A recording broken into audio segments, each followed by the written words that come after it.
실종 사건이 멈춘 뒤에도 마을 사람들의 불안은 쉽게 사라지지 않았다. 겉으로 보기에는 다시 평온한 일상이 돌아온 것처럼 보였지만 해가 지면 사람들은 본능적으로 발걸음을 재촉했다. 밤길을 혼자 걷는 일은 거의 사라졌고 어둠이 내리면 집집마다 문을 걸어 잠그는 풍경이 자연스러워졌다. 사라진 사람들에 대한 이야기는 점점 입 밖으로 꺼내지지 않게 되었지만 마음속에는 모두 같은 의문을 품고 있었다. 도대체 그 짧은 길에서 무슨 일이 있었던 걸까?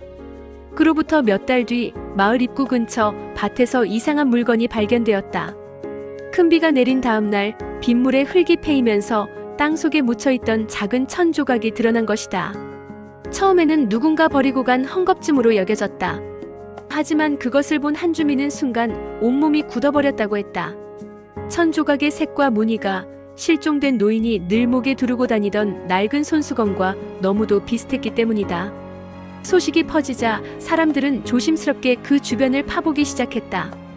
그러자 더 많은 천 조각과 함께 녹이 쓴 작은 금속 조각들이 나왔다. 누군가는 단추 같다고 했고 누군가는 오래된 장신구의 일부 같다고 말했다. 그 물건들은 하나같이 깊은 곳에 묻혀 있었고 마치 누군가 의도적으로 숨겨놓은 것처럼 보였다. 다시 경찰이 마을로 들어왔다. 발견된 물건들은 수거되어 감식에 들어갔지만 오랜 시간 흙 속에 묻혀 있었던 탓에 정확한 주인을 특정하기는 어려웠다. 손수건과 비슷해 보이는 천 조각 역시 결정적인 증거로 보기에는 부족했다. 결국 경찰은 실종 사건과의 관련성을 단정할 수 없다는 말만 남긴 채 돌아갔다. 하지만 마을 사람들의 생각은 달랐다. 그 물건들이 단순한 쓰레기라고 믿는 사람은 거의 없었다. 누군가는 사라진 사람들이 이 근처로 끌려왔던 게 아닐지 모른다고 했고 또 다른 누군가는 이 밭 아래에 더 많은 무언가가 묻혀 있는 건 아닐까 하는 말을 꺼냈다. 그러나 아무도 그 자리를 더 깊이 파보려 하지 않았다. 혹시라도 감당할 수 없는 진실을 마주하게 될까봐 두려웠기 때문이다. 이상한 일은 그 뒤로도 계속되었다. 밤이 되면 그 밭 근처에서 희미한 불빛이 보였다는 이야기가 돌았다. 손전등처럼 또렷한 빛이 아니라 마치 반딧불이처럼 깜빡이며 사라졌다 나타나는 약한 빛이었다고 했다. 어떤 사람은 그것을 보고도 모른 척 집으로 돌아왔고 어떤 사람은 그날 밤 내내 잠을 이루지 못했다고 말했다.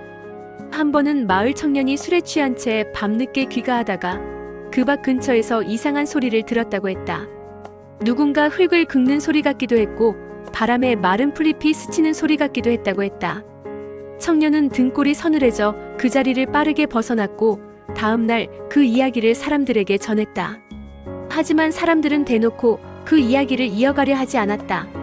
말로 꺼내는 순간 불안이 현실이 될 것만 같았기 때문이다. 시간이 흐르자 마을에는 또 다른 변화가 생겼다. 사람들이 하나둘씩 짐을 싸기 시작한 것이다. 더 이상 큰 사건이 벌어진 것은 아니었지만 설명되지 않는 불안은 사람들을 붙잡아두기엔 충분히 무거웠다. 아이를 둔 집부터 도시로 떠났고 마을에는 빈집이 점점 늘어갔다. 불이 켜진 집이 줄어들자 밤의 어둠은 예전보다 더 짙게 느껴졌다.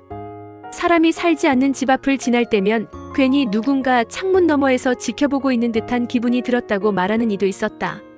그러던 어느 날 마을에서 오래 살아온 한 노인이 조심스럽게 입을 열었다.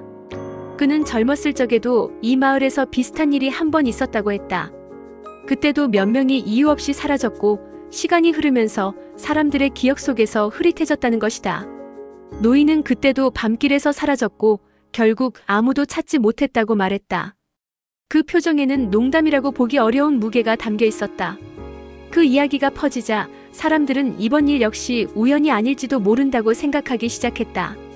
오래전의 사건이 반복된 것이라면 이 마을 어딘가에는 설명되지 않는 무언가가 존재하는 것일지도 모른다는 생각이었다. 그러나 그 누구도 정확한 이유를 알지 못했다. 산 때문인지 길의 위치 때문인지 아니면 사람의 손이 닿지 않는 어떤 영역 때문인지는 끝내 밝혀지지 않았다. 마을 입구의 길은 여전히 그 자리에 있었다. 낮에는 평범한 시골길이었지만 밤이 되면 전혀 다른 얼굴을 드러내는 듯 보였다. 괜히 그 길을 오래 바라보고 있으면 어둠 속에서 누군가 천천히 다가오고 있는 것 같은 착각이 들기도 했다. 사람들은 그런 느낌을 애써 무시한 채 살아갔다. 어떤 일은 시간이 지나도 끝내 설명되지 않는다. 사람들은 이유를 알지 못한 채 그저 조심하는 법을 배운다. 이 마을 사람들 역시 마찬가지였다. 누군가 다시는 사라지지 않기를 바라는 마음으로 해가 지기 전에 집으로 돌아오고 문을 잠그고 불을 켜놓은 채 밤을 보냈다. 그것이 그들이 할 수 있는 유일한 최선이었기 때문이다. 그리고 그 길은 지금도 여전히 그 자리에 남아있다. 낮에는 아무 일도 없었던 것처럼 사람들을 맞이하지만 해가 지면 다시 조용히 어둠 속으로 잠긴다. 마을 사람들 중 누구도 그 길을 바라보며 오래 서 있지 않는다. 괜히 시선을 주는 순간 어둠 속 어딘가에서 무언가가 자신을 바라보고 있을 것만 같기 때문이다. 사라진 사람들은 끝내 돌아오지 않았고 그날 밤들에 대한 정확한 진실도 밝혀지지 않았다. 다만 마을에 남아있는 사람들은 한 가지 약속처럼 같은 행동을 한다. 해가 지기 전에 집으로 돌아오고 문을 잠그고 불을 켜놓은 채 밤을 보낸다. 어쩌면 이 마을에서 가장 무서운 것은 그날 밤 그 길에서 무슨 일이 있었는지가 아니라 지금 이 순간에도 그 길이 아무 일도 없었다는 듯 그대로 존재하고 있다는 사실인지도 모른다. 그리고 오늘 밤도 그 길은 아무 말 없이 어둠 속에 놓여 있다.